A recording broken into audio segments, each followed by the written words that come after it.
Assalamualaikum warahmatullahi wabarakatuh. Perkenalkan, nama saya Fairuza Pamuharani dengan NPM 21082 60228 dari angkatan 2021 kelas B.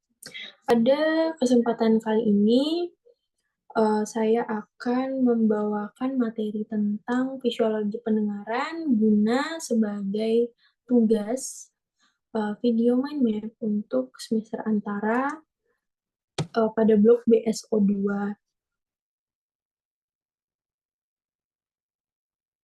Baik, pertama yang saya bahas adalah anatomi telinga. Anatomi daripada telinga itu terdiri menjadi tiga. Yang pertama adalah telinga luar yang terdiri dari auricula atau pina dan meatus acousticus externus.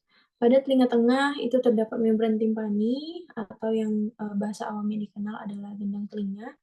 Dan terdapat osikal, yaitu tulang-tulang pendengaran, tulang-tulang kecil, yaitu malleus, incus, dan stapes.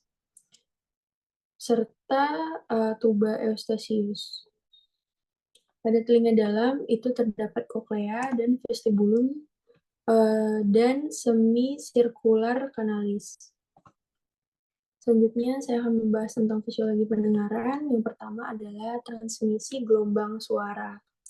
Pada transmisi gelombang suara, itu gelombang suara masuk melalui saluran telinga dan mencapai membran timpani, menyebabkan membran timpani ini bergetar.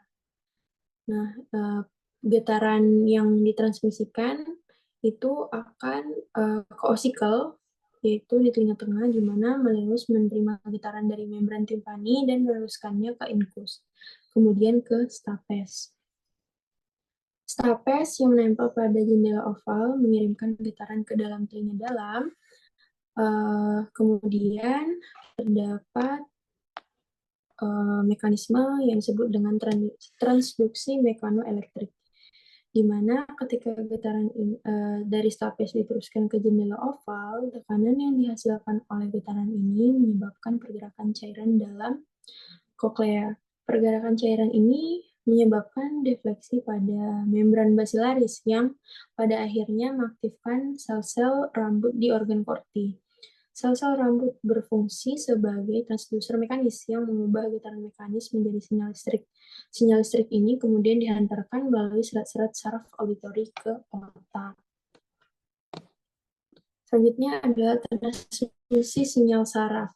Sinyal listrik yang dihasilkan oleh sel-sel rambut dihantarkan melalui saraf auditori yang merupakan bagian dari saraf kranial 7, yaitu saraf vestibulococlear. Saraf auditori membawa sinyal tersebut ke batang otak, di mana sinyal ini pertama kali diproses sebelum diteruskan ke korteks auditori di lobus temporal otak. Di korteks auditori, sinyal ini diterjemahkan menjadi suara yang dapat dikenali dan dipahami oleh otak. Proses ini melibatkan analis frekuensi, intensitas, dan waktu suara, serta pengenalan pola-pola suara seperti musik dan ucapan.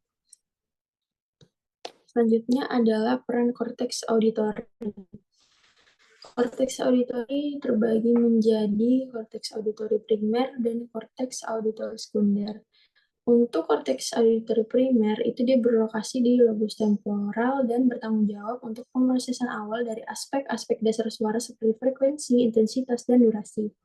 Setiap bagian dari korteks auditori primer bertanggung jawab untuk memproses frekuensi tertentu yang memungkinkan otak untuk menganalisis spektrum frekuensi suara yang kompleks. Korteks auditori sekunder, dia itu juga berlokasi di lobus temporal, namun dia bertanggung jawab untuk pemrosesan yang lebih tinggi dari suara, termasuk pengenalan ucapan, musik, dan kompleks lainnya, suara kompleks lainnya. Korteks ini juga melibatkan dalam pengintegrasian informasi auditori dengan informasi dari indera lain, serta dalam memori auditori. Berikut merupakan referensi yang saya gunakan. Di sini saya menggunakan 2 buku dan 1 jurnal. Sekian presentasi dari saya. Kurang dan lebihnya mohon maaf.